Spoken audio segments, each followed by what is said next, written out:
Hello বন্ধুরা, এই দেখো আজকে আমি রান্না করছি। পেঁয়াজ দিয়েছি এর মধ্যে, তোমার মাছের ঝাল করবো। তার মধ্যে টমেটো দিয়েছি, সজনা ডাঁটা দিয়েছি, কাঁচা লঙ্কা দিয়েছি, দিয়ে আস্তে আস্তে এটাকে আমি একটু লাল লাল করে ভাজবো।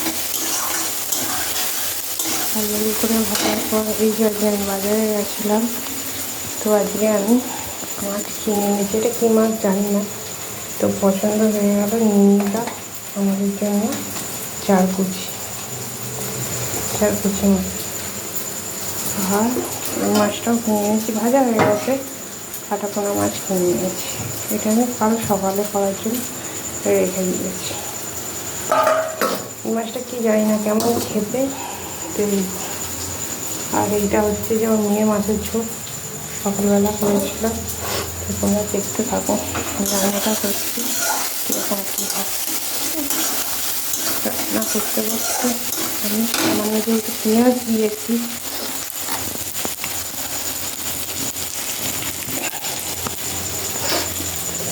তো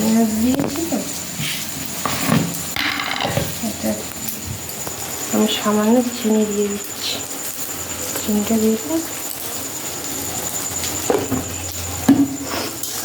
দেখতে একটু তাড়াতাড়ি লাল হয়ে যাবে। এছাড়াও তোমার হচ্ছে যে নাও দিতে পারো তোমরা, আমার ভালো লাগে তাই আমি দিই। ঠিক আছে, দেখো একটু লাল লাল হয়ে যাচ্ছে। এর মধ্যে দিয়ে আমার ফ্রিজে একটুখানি অল্প আদা রসুন ছিল, তো আদা রসুনটা দিয়ে দিলাম। আর গঙ্গার মাছ তো আদা রসুন দিতেই হবে, আদা রসুন না দিলে হবে না। তোমরা দেখ সেরকম করে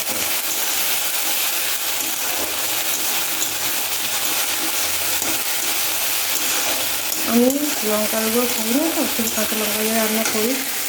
সামান্য হলুদ গুঁড়ো, কোথায় গেল, হলুদ গুঁড়ো দিয়ে দেবো এর মধ্যে।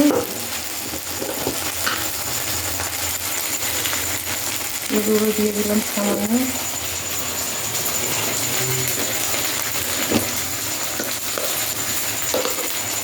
নুনও দিয়ে দিলাম,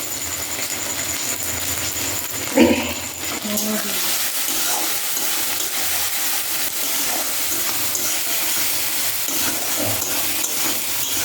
দেখতে থাকি।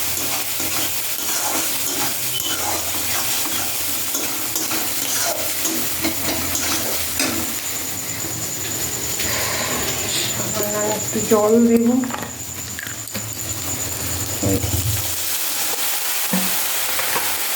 একটু লাল লাল হয়ে যাচ্ছে।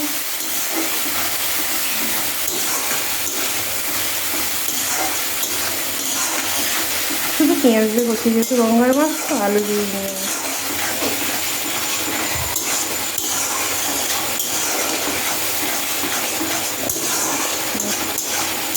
তরকারিটা আস্তে আস্তে কালার আলাদাই চলে আসছে।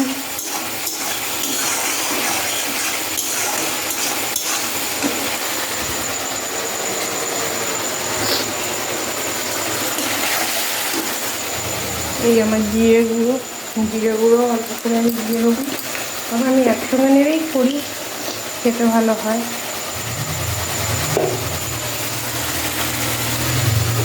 তোমাদের ধনে গুঁড়ো থাকলে অল্প করে দিতেই পারো, মাছ আমি জানি না।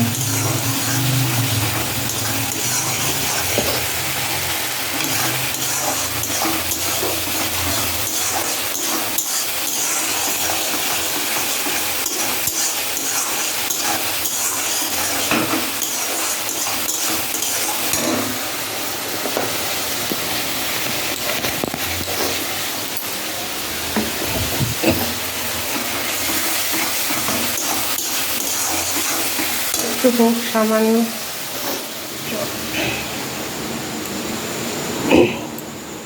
আজকে আমি সব বাসন টাসন সব নিজে রেখেছিলাম।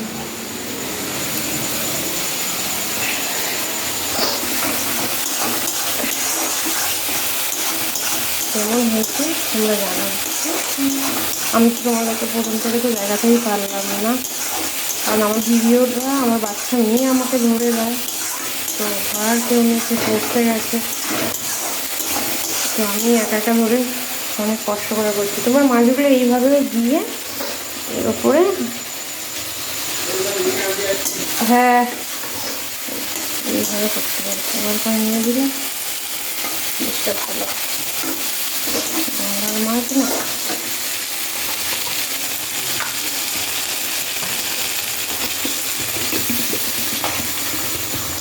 ভালো